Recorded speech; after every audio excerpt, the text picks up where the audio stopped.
So the second style that we'll look at right now is anxious preoccupied. Now this is ultimately the child where you would have felt, if this is you would have felt that most of the time when you had connection with your caregiver, it was pleasant. So it would have been lovely, but inconsistent.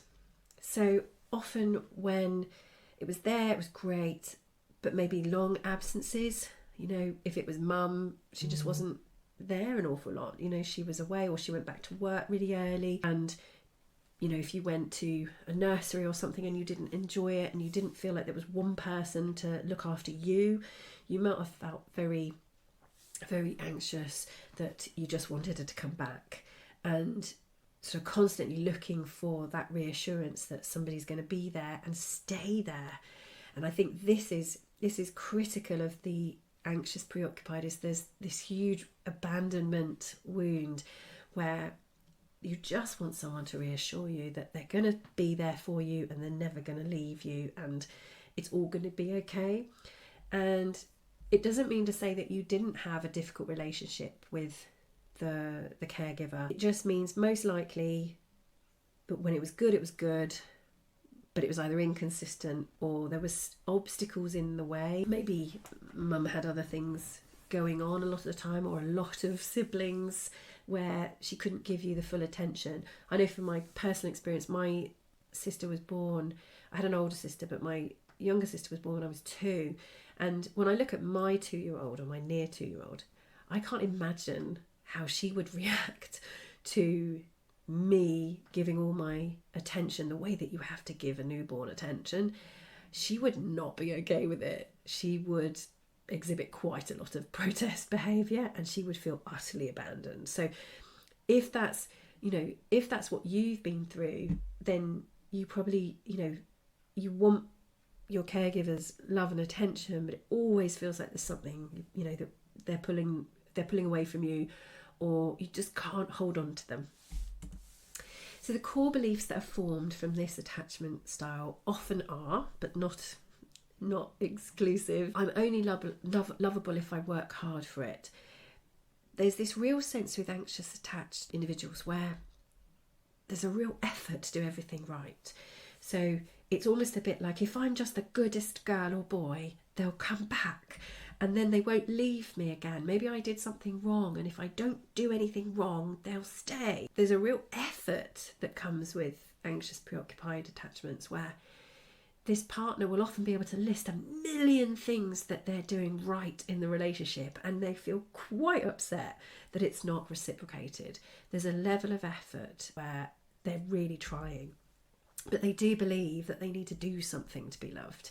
If they're just enough, they'll be loved. They feel like they could be abandoned at any minute. Obviously, that's the extreme. It could just be, I find it really hard to hold on to people. People leave me, or they always want time away from me. This is a big one. Your needs might overwhelm or push people away. So it's often this feeling of like, I'm too much. Like, I'm just too much. Now, I can imagine that as a 2-year-old, when my sister was being breastfed or something, I would have been like crawling over my mum, trying to get her attention, like, me, it's about me. And I can well imagine my mum being like, stop being so dramatic, or go away, go and play with your toys. I've got to do this, and getting quite cross with me and make me feel like I'm too much. I have to be quiet, or I have to be helpful. Maybe I felt, maybe if I can bring her whatever she needs, she'll love me. The typical behaviours that you might see, so this varies, but it could be clinginess, fawning, which is absolutely like, I just won't complain. I won't say anything that I feel. I'll do everything right. I will people please. I'll give them everything. I'll give them a reason never to leave me, as if I can make them need me. If I can give them everything, they've got no reason to leave. Huge sensitivity to rejection. Even somebody just wanting to spend time on their own is felt deeply as rejection, as, why would you need time away from me? Why would you not want to be with me? And often we see this in, I have young children, so I see this in them, that even when you've spent the whole day with them, literally every minute of the day, the moment that you disappear to the toilet or something, it's like, why would you go without me? Why would you? There's never enough. They're like, I've hardly seen you all day, mummy. And you're like, I'm right here. I've been here all day. And, there's an element of young children that's just never enough time with you, and everything is egocentric, so everything is your fault before the age of 7. So if mum leaves you, it's because you did something wrong. So often overanalyzing situations. The protest behaviour can be very critical or blaming the partner for abandoning them, and it doesn't help that often the anxious preoccupied individual will choose a partner who does a lot of abandoning. So they'll choose somebody who needs a lot of space and is quiet and needs time alone. And because of that, it's very easy to say, look, relationships are supposed to be like this. Look, it's proven that you're supposed to spend time together. Why don't you want to spend time with me?